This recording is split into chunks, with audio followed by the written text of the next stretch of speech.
Well, that background ain't supposed to be there, huh? Let's go ahead on and change that, shall we? There.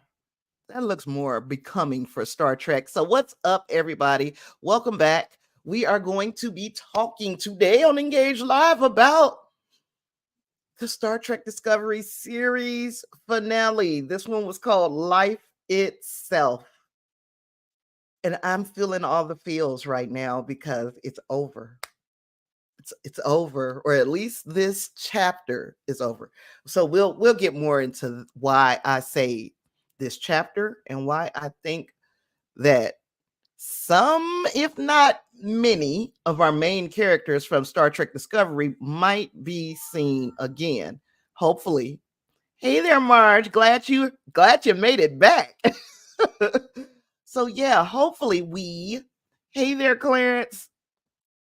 Clarence is sad too. I got a feeling we haven't seen the last of some of these characters, but at the same time, it is the end of a shorter era. Um, and I guess this is realistic in the world that we're in now. Of 4 or 5 seasons is probably the expectation, the life expectancy of any series, unless you got all these spinoffs, which Discovery is a spinoff of several freaking Star Trek spinoffs. So yeah, and it was a good run. We had the best of times, we had the worst of times. Hey, Justin, I was literally just in the kitchen thinking about you. I was like, I haven't seen Justin in a while. And it's crazy how you don't miss somebody until after couple of times of not seeing them. But I've sat here in this chair, and maybe I was talking about other things, but I was like, yeah, I miss Justin. So I'm glad to see you here for the final episode of Star Trek Discovery. And look, I was just going to just say forget it, because everybody in here knows that I ain't got to keep repeating about the situation with the roof and all of this stuff. I was like, man, I'm not doing this episode. I'm not doing this episode. But I find that shit just happens at the end of seasons. So this happened at Prodigy. I think it's something strange happened in Strange New Worlds. It's always something strange going on right around the end, and I'm like, I'm not about to let this strange stuff stop me from talking about Star Trek Discovery's final episode. I'm just not. Yes, Clarence, it was a good All right, run. y'all. Let's get into this Let's last talk about this. dance of Star Trek Discovery. This one is called Life Itself, written by Kyle Jarrow and Michelle Paradise, directed by Olatunde Osunsami. And in this episode, trapped inside a mysterious alien portal that defies familiar rules of time, space, and gravity, Captain Burnham must fight Maul and the environment itself in order to locate the Progenitors' technology and secure it for the Federation. Meanwhile, Book puts himself in harm's way to help Burnham survive, and Rayner leads the USS Discovery A in an epic winner takes all battle against Breen forces. Burnham navigates the portal with Maul, encountering Breen soldiers and facing dangerous obstacles. Meanwhile, the Discovery A struggles to approach the portal due to gravitational forces and attacks from Breen fighters. Ambassador Saru and Commander Nan attempt diplomatic solutions with Primarch Tahal, while Burnham and Maul's alliance is tested. The Discovery faces critical danger and employs risky strategies to survive. Burnham and Maul reach the Progenitor's technology, but their differing goals lead to conflict. Burnham's interaction with the progenitor reveals the technology's true purpose and the importance of responsible use. The Discovery executes a daring maneuver to protect the progenitor's secret, while Burnham grapples with the weight of her decision regarding the tech. The crew reunites, and Burnham shares her experiences, leading to a collective decision to relinquish the technology. The series concludes with personal moments, reflections on growth, and a hopeful future for the Federation. So that was our quick synopsis of the episode. And that was really quick. I didn't hit the high points because I figured we're gonna do this together. Um, so Captain Burnham found herself trapped in a place between those two black holes, and it was a bizarre realm to say the least. It gives me, somebody said it, I think in Clarence's stream, I think it was Reinhardt who said it was kind of like Tenet in this episode. Kind of like to me, it was more like oh, Inception. We saw that gravity worked differently on in this plane. We saw that everything, everything sciency that we take for granted that I'm gonna wake up, and when I try to get out the bed, I'm not gonna float up. My feet are gonna hit the floor. All of those things were changed for Burnham in this episode, and we did get to see the TV just did something. So we did get to see quite a bit of her trying to literally get her footing in this new place. So she encountered that a corridor with windows, and they showed different worlds, and she tried to contact the Discovery A without success. And I'm keep throwing that A in there because it's going to mean difference. You know what? I'm glad you asked this question, Marge. Can we talk about future Michael and Book's hair? Yes, we can. Let's talk about this because I think even though they aged Sonequa up, and even though this isn't her typical look. This is the most I've liked her hair in this series. And I know like Clarence is like, I kind of like the beginning hair. I like the braids until you start to realize that it is like a wig. It's not actual braids. That's a wig, and you can tell from the way that it's styled. That's some woman paying attention to woman type ish. This is not this is not something that is imperative to the plot. But yes, I loved the future hair. I loved it. I liked the future hair more than I liked any hairstyle that I've seen Michael Burnham wear throughout the series. So yay, they found a winner at the last second. Ooh, the wedding hairstyle. Now, I didn't like Burnham's, but of course, that's because I don't like that wig anymore. I don't like the braid wig. And I understand that you need something like that in order to, you don't have to worry about it not looking the same tomorrow as it did today when it's a wig. Trust me, I got several of them. I know that if I want uniformity and I want my hair to look a certain way, just go to this wig. If not, you're gonna get this. You're gonna get this ponytail, and you're gonna get the little scraggly things hanging in the back. But anywho, okay. Burnham discovers an energy signal with her tricorder, and she follows it, hoping to find the Progenitors tech. Yes. Now, Book's hair, chef's kiss for the wedding. Man, Book looked good for the wedding. Let's just put that out there. Now, I know we're getting ahead, but Book looked good. He looked good. I would have been like, hey, we need to just go ahead on and make this thing real, Book. I would have been doing that. I love you. Because he looked good. And it's not always about the looks. We know that there is far more to a relationship than how one looks.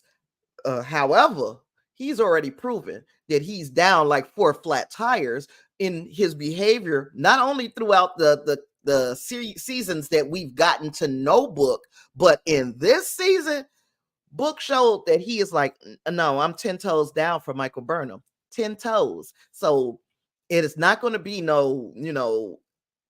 it's not an option for her to lose this. She's going to win because I got her back. I loved it. And it was like the perfect punctuation mark on their relationship because he loves her. And even though, that hadn't been articulated well between the two of them, it was something that we knew, whether they recognized it or not. They knew. I mean, we knew. So, anywho, Glenn says, love their future hair. Also, my girlfriend constantly tells me folks have wigs on, and I'm like, no way. Yes, that we got some wigs that will fool anybody. When I tell you Harry Houdini could be resurrected, and we be like, you will get another 100 years of life, Harry Houdini. Because Harry Houdini used to like to try to pull the rug out from up under people who believed in like psychics and that type of stuff. We'd be like, we got some magic for your ass, Harry Houdini. You tell me which one of these ladies got on a wig, and you got 100 years left. And a lot of times you won't be able to figure it out because wigs are not like these are not your grandma's wigs. They not. Just like every hairstyle that we have seen Michael Burnham wear, even that short one, was either a wig or a 27-piece weave. But that is me getting into Black women's hair, because I know our hair, I know our hair, and we gonna slap some weave and sew it in. And my hair, which is what, medium length, right? I can make this look like the teeniest of tiniest of afros, because we Black girls have magic. When Gray says, I was too dumb to realize Troy was always wearing a wig in TNG, so don't ask me. Now hers, let's be proper. Hers was a hairpiece. That's different. She didn't have on a full wig. That wig that Burnham got on, that's a wig. That the braids, that's a wig. Troy had on a hairpiece because she's already got long hair. And you could tell where the hairpiece start because the color wasn't quite right, because they hadn't gotten to where they are right now. Right now, a wig will fool you. Back then, if you paid attention, and it's usually other women who pay attention. Men don't generally pay attention to this type of stuff. Women will be the first person to call you out and be like, oh yeah, that's a wig. That's a weave. So yeah. But anywho, so where was I? Burnham discovers an energy signal with her tricorder, follows it, hoping to find a progenitor's tech. She remains vigilant, keeping her phaser ready, despite not encountering Maul or the Breen in the portal. I had a feeling, for some reason, now this was just as I was watching it, I'm like, she got that phaser out. Maybe she's not going to be able to find the tech because she is using a violent means in order to stave off these people who entered the portal before her. But nope, they didn't hold that against her. Captain Burnham observes lush greenery, speculates that this place could be a lab for testing life forms or a hub for creating humans. She was wrong in a way. These are all pathways, doorways to different worlds. Now, let me see. Janeway wore wigs too. Yes. And you can see examples when she had her hair in that ponytail. You know what? We need to just have a whole live stream talking about these folks' hair, because there's a lot of people you would be shocked or surprised to know that was not their hair. I mean, we know that wasn't what is Roddenberry's wife name? Well, I can't think of it right now, but that wasn't her hair. We know that, right? Right? Uhura, that was her hair. For most, maybe not for the movies, but definitely for the series. But anyway, I'm not gonna do this because I can do this all day. When Gray says, although I watch on a tiny CRT TV with static from an antenna, so I guess that's okay. Yeah, that's a whole different time period. This is when we remember that one episode. I don't know how many people watch Family Guy. That one episode of Family Guy when they first got the 4K TV and they noticed how old the newscasters looked because they're seeing them in high definition for the first time. Well, that's how we are.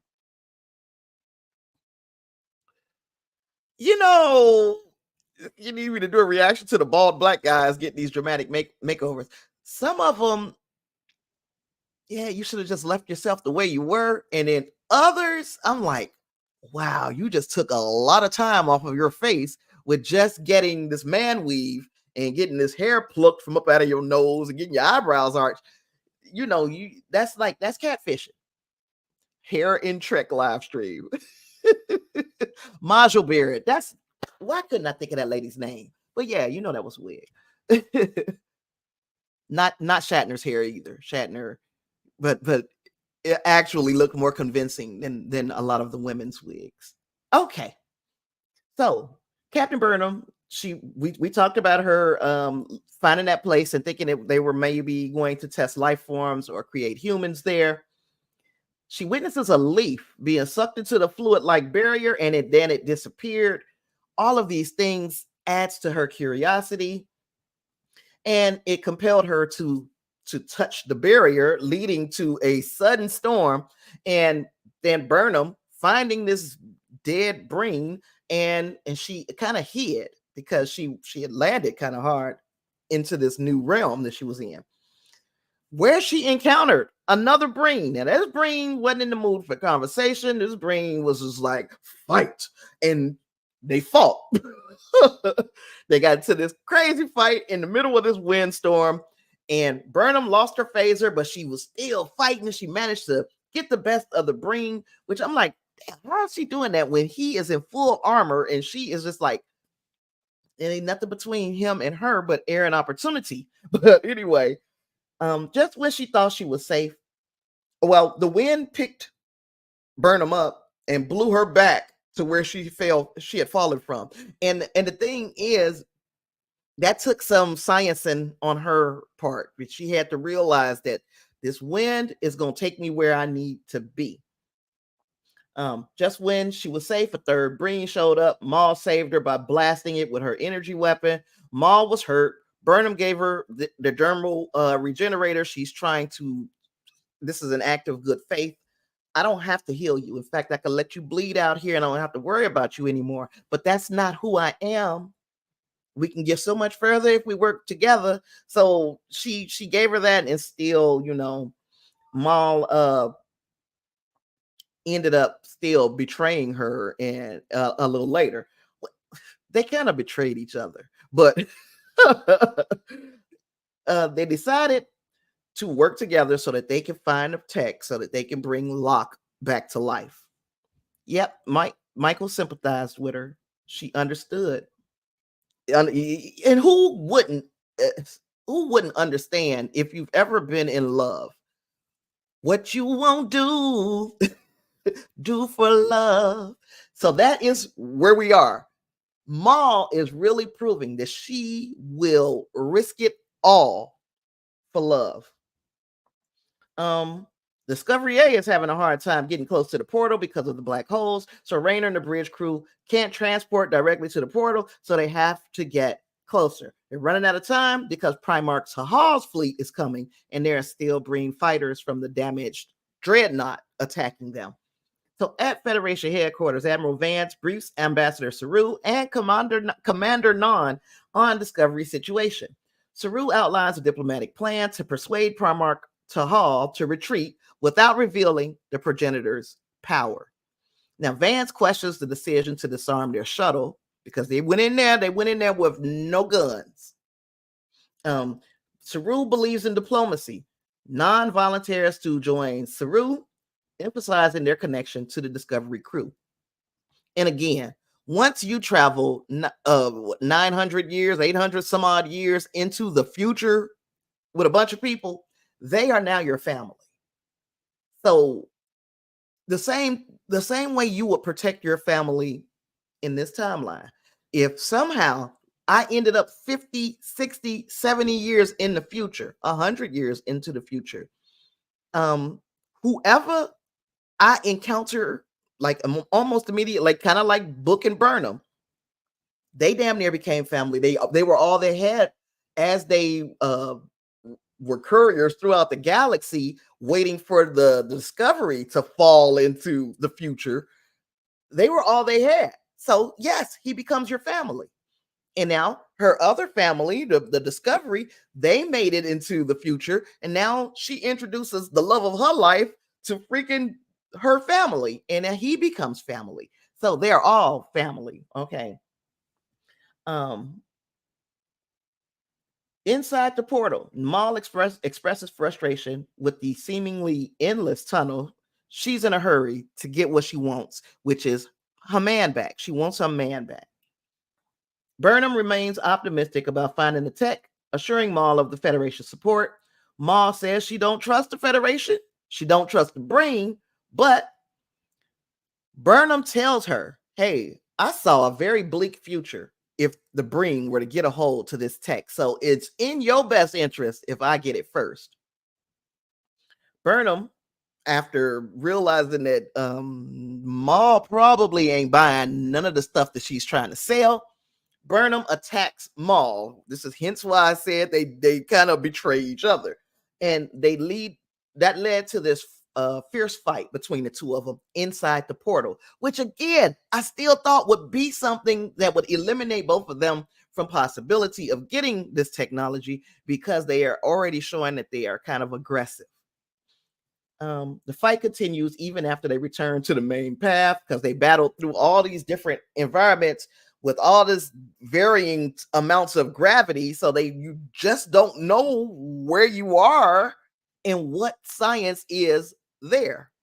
So yeah, outside the portal, Discovery faces numerous Breen fighters and a dreadnought. A torpedo hits the ship, and a region of unstable plasma complicates the situation until Rayner decided that he's going to change his strategy. We need to eliminate these fighters first and then go to Burnham in the portal. Book volunteers to retrieve the portal and request a shuttle, which he was granted, along with Culber. So now we see Culber getting uh, to exercise his action muscles, because he feels like he would be needed in this situation.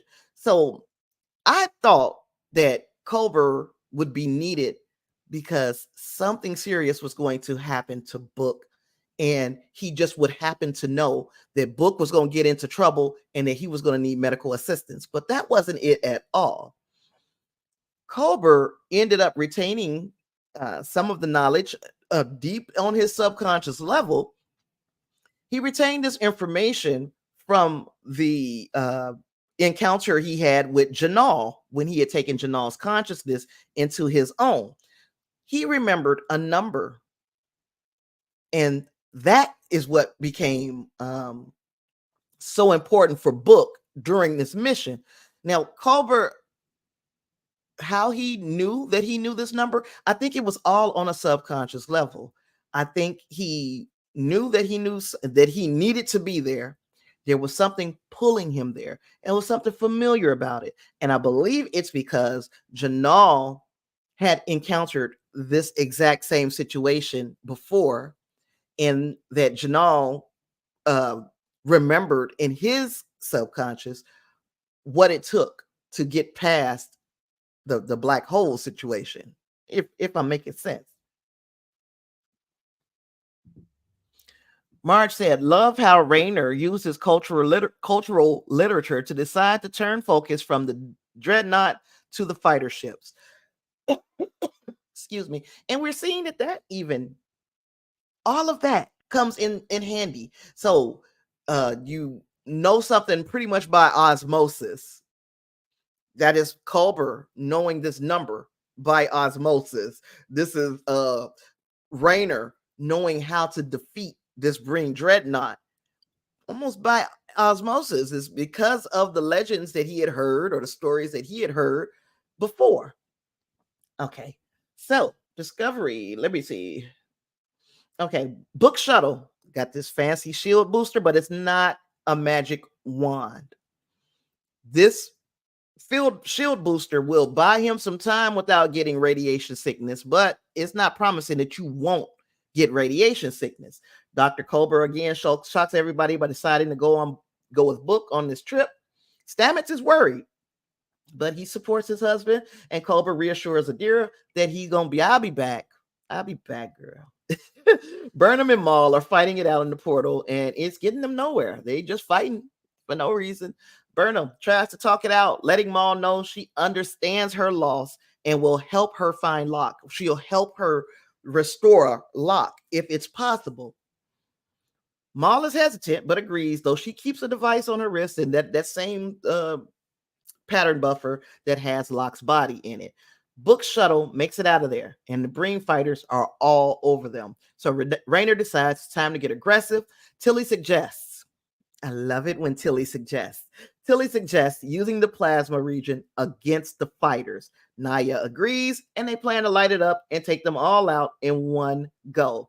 Burnham says the key to getting through the portal is to think like the progenitors. She figures out that they were like 4D beings. She spots a secret path in the negative space along the light tunnel. They find themselves in a field of yellow flowers. Beautiful. Saru and Nan catch up to Primarch Sahal's fleet, and Saru introduces himself as a Federation ambassador, requests the chat. Saru explains the Breen Primarch's drama with Starfleet and suggests Sahal back down to avoid a war, offering a trade route deal as a bonus. I'm choking.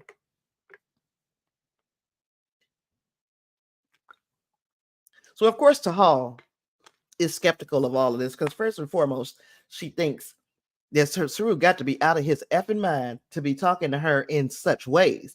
But Saru thinks that her response to her skeptical response might hold the key to solving the situation. And he's right. Saru is right. Burnham and Maul find themselves on a platform with 3 paths and discover ancient progenitor technology. Burnham spots a pile of rocks,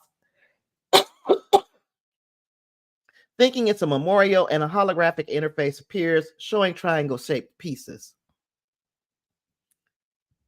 Burnham and Maul argue about securing the text, and Maul sneak attacks Burnham, knocking her the out.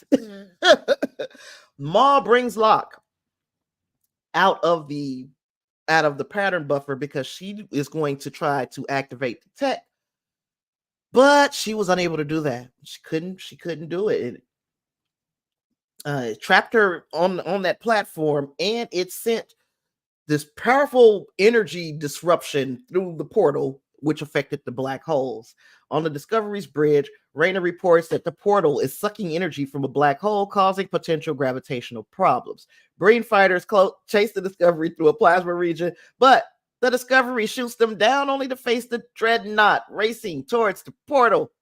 Book and Culber watch the portal. Wait a minute. So they watched the portal go past the black hole. They tried to grab it with the tractor beam. It didn't work. Culber suggested syncing up with the portal's subspace frequency. It worked. And Book, of course, he's not leaving Michael behind. This is when we see Saru and Nan dealing with Primarch Sahal. Again, Sahal threatened to destroy him. Saru turned the tables on her. Saru pointed out that everyone knew about her secret bases in the Latar Nebula and that her own people might be plotting against her. Sahal didn't believe it at first. But then she like, well, they are Breen. Saru's poker face was so convincing that she eventually backed down and ordered her fleet to withdraw. And when he said to her, look at my eyes, does it look like I'm bluffing, or whatever he said to her, whatever they did to Saru's eyes for that scene, they made it look like he was freaking hinged and he'd do exactly what he said he was gonna do. He looked legitimately crazy, and sometimes that's the best diplomacy in the whole world. Let somebody know you just as crazy as they are. Nan was impressed by Saru's sneaky tactics because action Saru, he's not just action Saru. He knows that he is he's in a position that Primarch Sahal doesn't know the answer. He has the answer. She doesn't. Let me see. Burnham heard about the portal causing gravitational chaos and decided to step in. She started hearing her man when all of this stuff is going on. When her dude, when Book got in trouble, That was enough to rouse her out of this. She just got her butt kicked by Maul situation. So she risked her own safety to free Maul from that interface thingy. And I would think that this is where Maul would say, I can trust her because she could have just let me die here, right? She could have made sure I died here. She could have did me in herself. So maybe this was the moment where I trust her now, you know. Let me close this. Now, Burnham was determined to stop the madness and had to focus on the cryptic phrase, the one between the many. She remembered there was a hidden path in this negative space.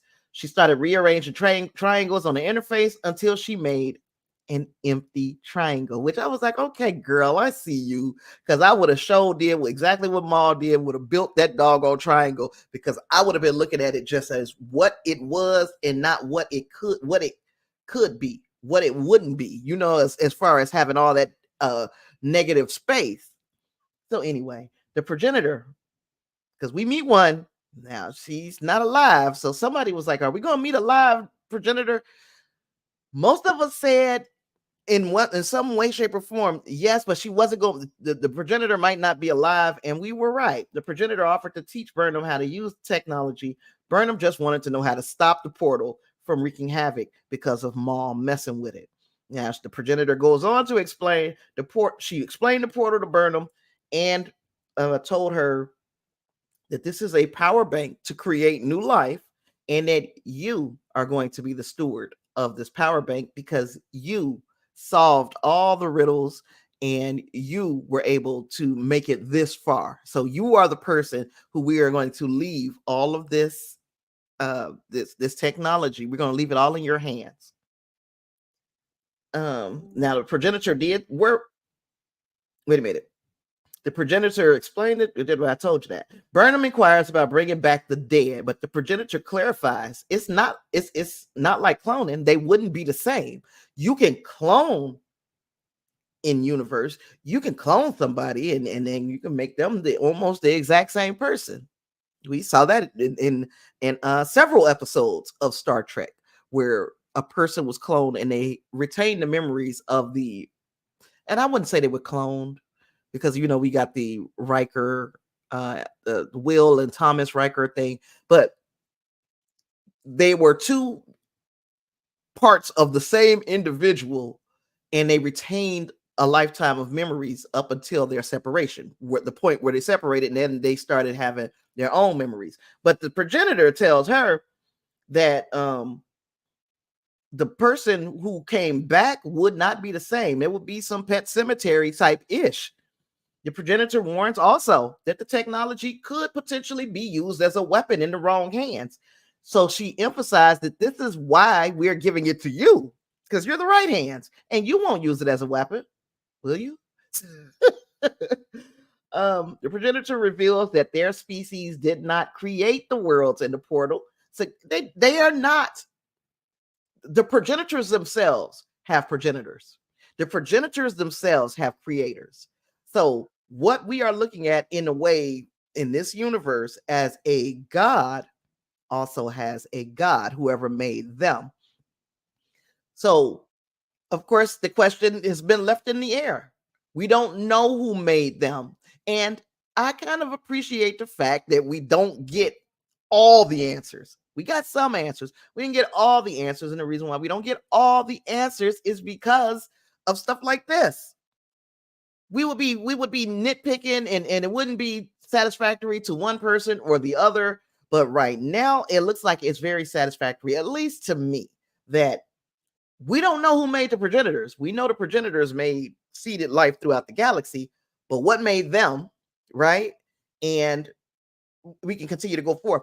I still say that this technology looks an awful lot like the Iconian gateways that we saw similarly in Star Trek, The Next Generation. Can't remember the name of the episode because I am not good at remembering names of episodes. I'm pretty sure somebody knows the name of that episode. His soul was already gone from his dead body. If he was still alive, they probably could have transferred him into a new body. This is true. That's like the best way to explain it. He was not, he was no longer in his body. If they would have got him, as Wingray said, right before he passed, he still would have had his soul intact. But now what they would have as far as the progenitors, what they would have is a body that they're trying to put a soul into. And they obviously can do it, but it would, that soul, putting that soul into that body makes that an entirely different person. It would no longer be the person that that Maul fell in love with. It is a popular thought experiment of in philosophy of the ship of Theseus. So, the ship of Theseus, also known as the Theseus paradox, is a thought experiment that raises the question of whether an object that has had all of its components replaced remains fundamentally the same object. And in their understanding or explanation of this paradox, without saying Theseus paradox, it makes me feel like they say no. So if this person is no longer the same person, it's this only thing that's the same about him is the body, then it's no longer the same person. Am I making sense? Yeah, I think I am. Contagion. Thank you. Thank you, Marge. So yeah, I also on the DS9, and I always overlook the DS9. I always remember the TNG episode. I don't remember the DS9 episode. Somebody going to tell me which one it is so I can go back and watch it again because I don't remember. So yeah, so that's Ship of Theseus. I'm sorry, I went off. Again, that's my favorite thing to do. I go off on the philosophical. I go off on the sociological because that's my wheelhouse. That's some stuff that I love. I bet you it is great, and I bet you I know what it is but right now I don't know because I can't picture it. I bet you I know I've seen it before. Book shuttle.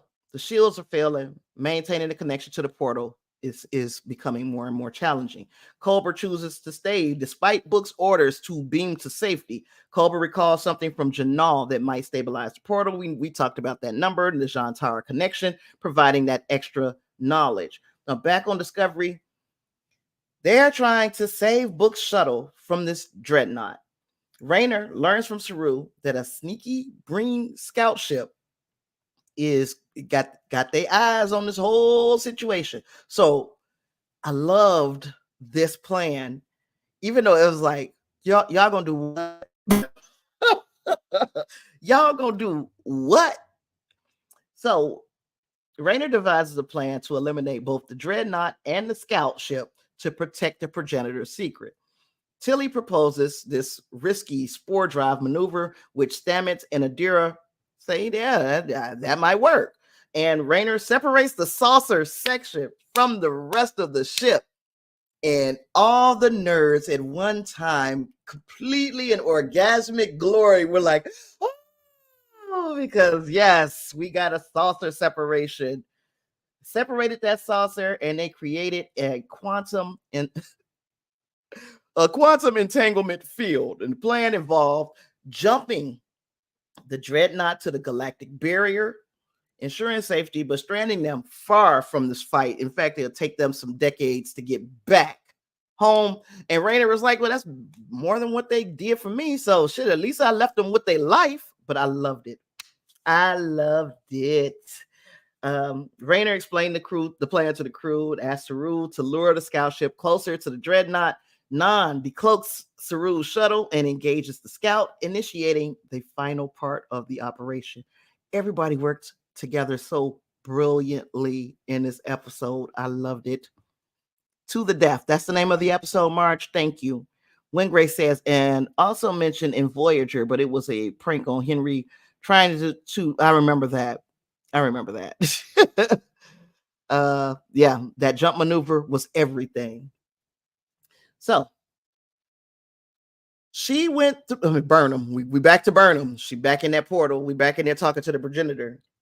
The progenitor wanted to boop, hit her in the head and give her all types of information. It's like she saw the entirety of the universe in seconds.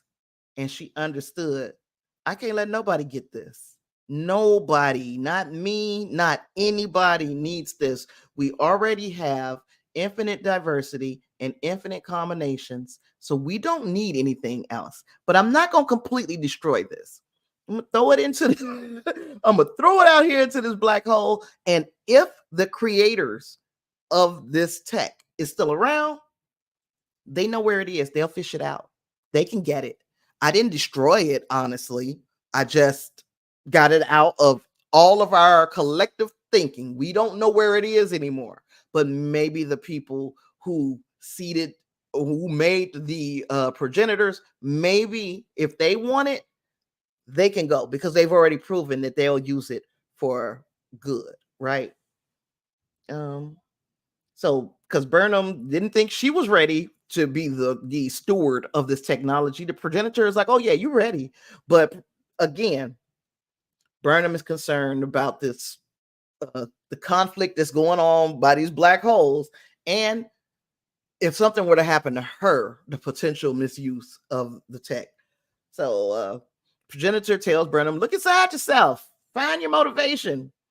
Of course, we saw the success of Discovery sending the brain to the galactic barrier.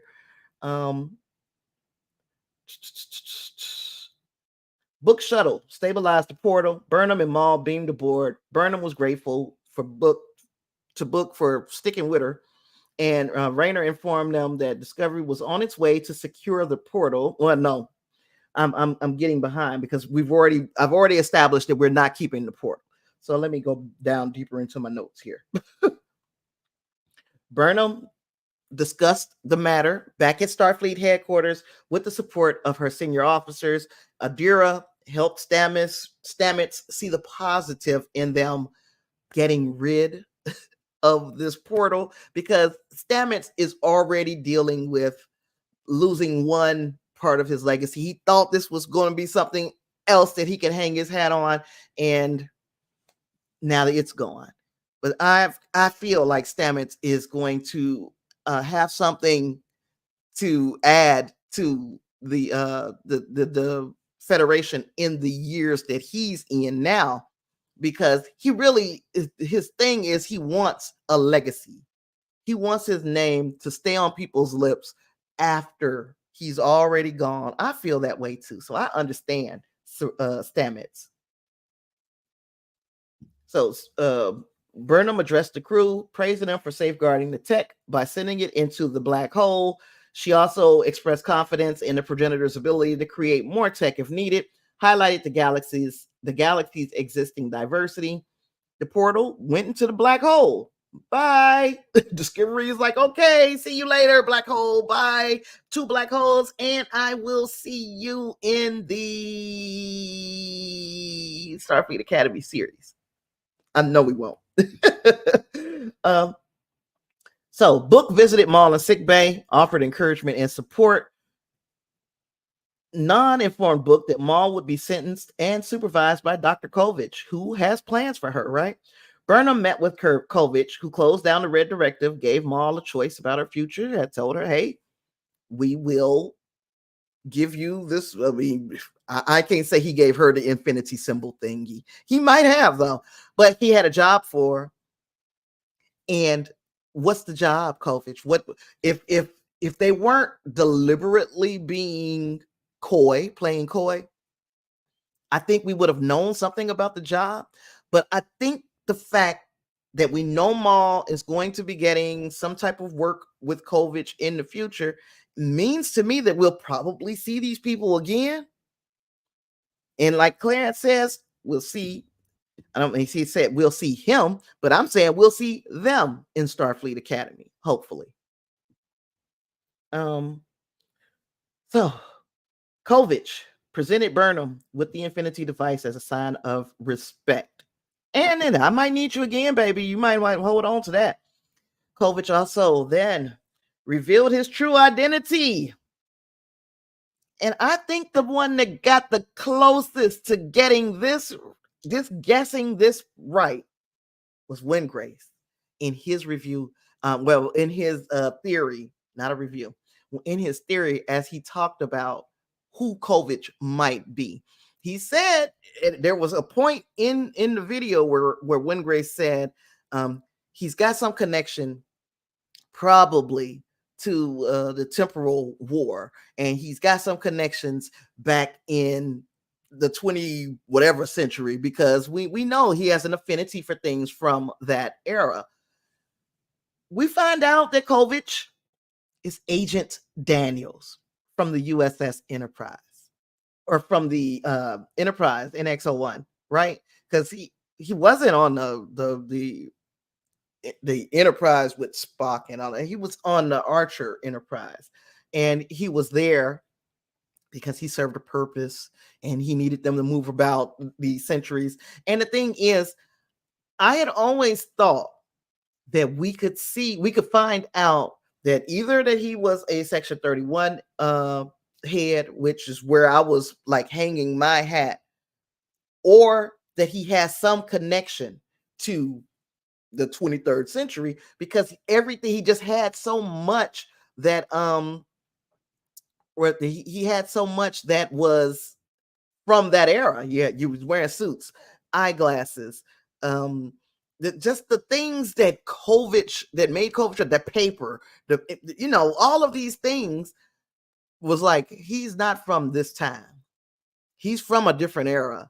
It's just a matter of when. And it's just like he existed across all of these timelines. He's lived 100 lives, basically. So Burnham and Kovich, they talked about their experiences together, shared respect. We know she gonna hear from him at least one more time in her Starfleet career. Now, the crew of Discovery ship attended the wedding of Ambassador Saru and President Tarina.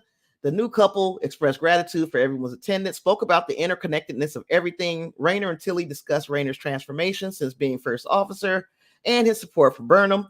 Tilly, inspired by their mutual support, decided to initiate a similar program at Starfleet Academy, which is just giving us, like, right now we have a little nudge in the direction of what one of the storylines will possibly be in Starfleet Academy, because Tilly decided to initiate that program in Starfleet Academy, which was met with enthusiasm.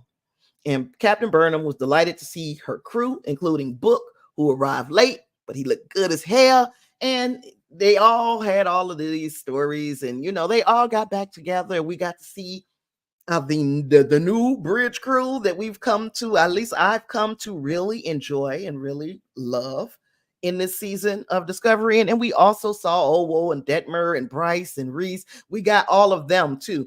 As it was stated in Clarence's chat, the only person that was probably really, or people that were probably really missing, was Giorgio and Ariam, and we know that both of them are outside of out of reach. So Ariam is no longer with us, and Giorgio is out of reach. Now, Burnham and Book had this private conversation. We talked about that, where they expressed gratitude for these experiences that they have, and they revealed that Book's sentence, of course, his sentence was reduced. He didn't have to serve anymore. And after they have this tender moment, professing their love for one another, I love you, they exchanged a kiss. I knew then they're going to be together for posterity. They're going to be together forever.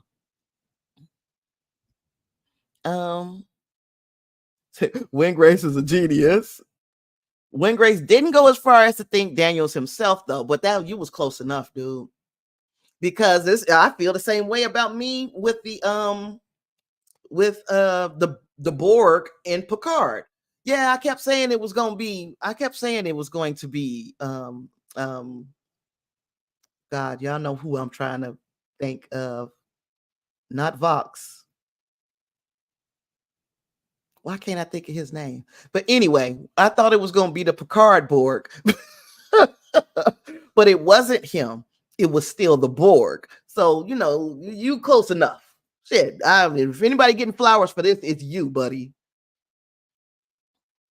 A couple days ago, Marge said she revisited. I mean, she watched entertainment. She watched Enterprise Cold Front to revisit Daniels and Locutus. That's his name. God, I couldn't think of this man's name. Locutus. Yes. Let's see. Book agreed to join Burnham on a new mission. They're gonna live their life together. They're gonna have some babies, or at least one, and they both look forward to the possibilities ahead. But we also know that Kovich was sending them on some kind of covert mission. He sent for her with the Infinity bracelet, the Infinity Stones. So years later, Burnham and Book living in a cozy cabin on a serene planet, Sanctuary 4. That is where Book buried or planted the remains of his planet, Quajon. And we started to see that it started to take on a lot of the look of Quajon around Sanctuary 4. They had established a comfortable, I'm saying a comfortable marriage. Just their whole marriage looked like, man, I could have stayed married forever if I was just like chilling, and they just seemed to complete one another, and I enjoyed that. Um, Burnham with a hint of gray in her hair, Book also showing signs of age, were overjoyed because Burnham was going on a mission. It was a red director mission, but they overjoyed because their son Leto was coming to pick his mama up.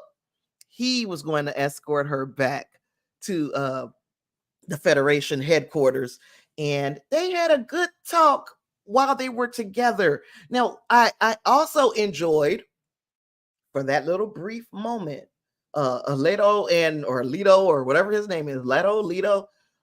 I liked his interactions with Dad, with Book. It just seems like such a chill relationship between a father and a son.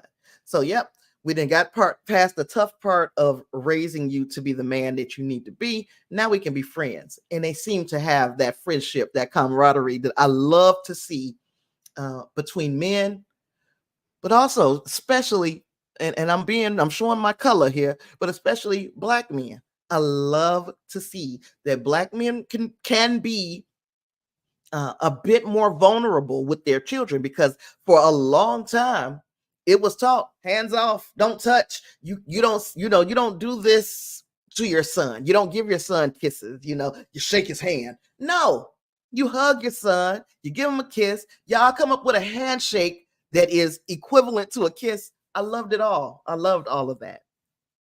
So Leto, whatever his name is worried about his first command speech. Michael shares her experiences with the progenitors and how she found meaning in it all. And the thing is, if you want anybody to be your parent in this situation, you're a captain. I got to give my first command speech. You want Michael Burnham. She's been on all sides of this equation, on all sides of it. She could tell you how she felt in her first moments as a captain. She can also tell you how she felt hearing one of those rousing, fiery speeches from a captain, Giorgio, Lorca, Pike. She's had those examples, Saru. She's had those examples. So she had a lot to teach her son. Michael tells Leto that the crew is like a family, and that he's got what it takes. So he doesn't have to worry. You got what it takes. But yep, I agree with you, and I'm coming way down here. That's what Marge says. That's what she loved about Cisco as a father. Exactly. It normalized, even back then in the 90s, especially, because I get filled with so much joy when I see my son kiss his son. Give him a kiss, give him a hug, show him he's loved, because you don't give it to him as a kid and then you turn them out into the world and they don't know how to handle that, So I enjoy the fact that, we're normalizing that. And even though it's been 30 years, it still needs to be normalized further, Um, They arrive at Starfleet headquarters, which is far bigger So we know we got some new planets. We know we've got new representation. We know that people are coming up out of Starfleet Academy, where Tilly is teaching still. She's the longest tenured professor ever. So we're talking, it had been 30 years between the end of the progenitor saga and going into our old age saga. It had been 30 plus years until he was still teaching, because that's what she was meant to do. But where we at? We also know that if she's still teaching, there's a need, and if there is a need, the Federation is continuing to grow. Hopefully, we see some growth beyond the galaxy. It's time to expand. And I know we did the whole 10C thing, but we need to go into intergalactic travel and intergalactic expansion, if you ask me. Let me see. Discovery A, I keep saying A, is getting ready for its last mission. Michael is excited to lead her crew one last time. I didn't see nobody else on the ship. The only person I saw on the ship was Michael and Zora. So I don't know who's the crew. I don't know if Zora is the only crew, or if there are like the skeleton crew, and I don't know what's going to happen. We're going to get to that part though. Okay, so that Admiral Burnham, Discovery is being reconfigured. Why? Why is Discovery being reconfigured for this red directive? I am so glad you asked. It's because they had decided that they are going to tie up Calypso, and I'm so glad they did, because they say that season 6 would have been about that story. We would have gotten more Calypso. We would have understood exactly what was going on, blah blah blah, in season 6, except for we ain't getting season 6. If they would have told them at the start of the season that this season was going to be their last, they probably would have been like, well, let's forget season 5. Let's just go to season 6. I think that's what would have happened, because we needed to wrap that up. And it did get wrapped up. Like, it got wrapped up. I'm satisfied with it, because I know that they had no idea going in that this was going to be their last season. So they knew that they was going to work on that next season. So there was no need for us to do a whole lot this season. But for them to just say, F it, we're not doing nothing with it at all. We didn't found out the crafts people, whoever they were back there in Calypso, whoever they were, they called the Federation the Vadrash, and they were afraid of them. And they were talking about how the Vadrash has this affinity for the old, which kind of makes me feel COVID-y in this situation. Everybody's watching old cartoons and everything. The affinity for nostalgia in the Calypso episode. And then we saw little hints of that as we moved into the future, and then nothing. Wingray says, I saw a comment that if Academy runs for 30 seasons, Tilly can never decide to leave the show because of this now. Well, she could leave. You don't have to see her all the time. Or they can have satellite sites for the... Look, I'm making up... I'm pulling stuff out of my butt. But yeah, they can have satellite sites for the Starfleet Academy. And maybe she's over the satellite sites, or maybe she's an administrator and now she's, it's a whole lot that she could have did. Wingray said, I mentioned this, and someone said they mentioned crews on board, because otherwise, who would spore drive it? Don't. This is true. Has to be somebody there, right? Unless, because we're talking 30 years in the future. We're talking 30 years in the future, unless they figured out a way to jump without using a person. We'll I guess eventually maybe they'll bring it back up, because I feel like this would be an awesome opportunity. Somebody said something about craft up here and I missed it. Maybe someone maybe a certain someone will need the tech to craft a new galaxy in 1,000 years or so. Ha ha ha. Yeah. I still feel like we can get it. And I know that I shouldn't be setting myself up for to have my feelings hurt, but I won't even care because I promise you, next week I'll forget that I've even said this until we get closer to something else happening. Maybe once a season, I'll think about Craft and what could have been. Because Aldous Hodge, you want him in your ish. You already had him in Calypso. That was perfect. It's a perfect thing to set up and segue into a movie. Miniseries, maybe, but we could definitely get a 2-hour movie out of that. And I would be excited. I would be excited to see it. This would be a movie from the perspective of somebody who is antagonistic to the Federation. Let us see it from that perspective. Let us follow that perspective throughout. And you know, it starts off, of course, it would always start off when you have a person who does not think highly of the Federation. It starts off as a situation that seems hopeless. Let us watch a civilization be led to trust the Federation and see some type of success after that. I would love to see that. And Zora might even be able to jump herself. That's what Marge said. So I'm crossing my fingers that they do something with Craft because you want Aldous Hodge. You want him. I want him. Whole different set of circumstances. I want Aldous Hodge, but I would also love to see a movie or a series like that. Justice said this was just the one bit that kind of disappointed me that we won't really know what happens. I want the season 6. Hopefully, they make a book or comic book series for season 6. That would be nice. It would. Um. So Admiral Burnham goes on board to reconfigure Discovery. She chats with Zora. Burnham gives Zora a secret mission saying something about Craft. They know this could be the last time they see each other, so they have a heartfelt goodbye. Burnham has her little think back on all the good times she's had with her crew. Or maybe the new movie would be this. That would be nice.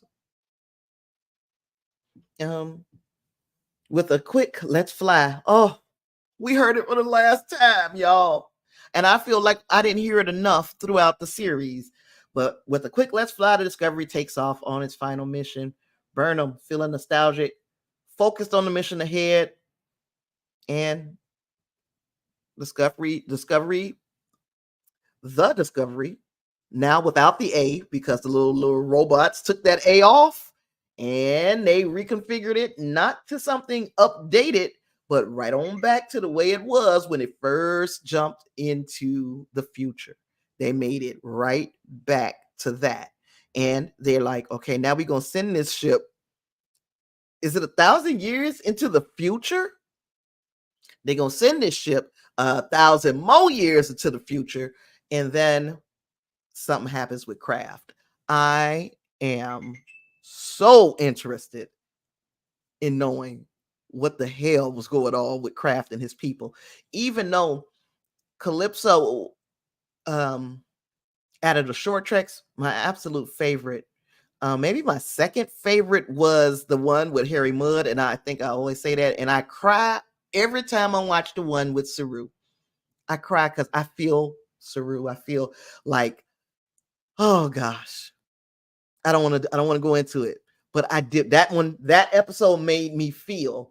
The other two, I was just in love with the Mud episode because it made me kind of giggle, chuckle, and the Calypso episode because it was just so well done, and it left us wanting a little teeny weeny itsy bitsy tiny thing more.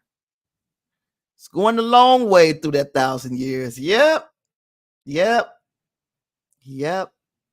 Gonna take a little while to get there.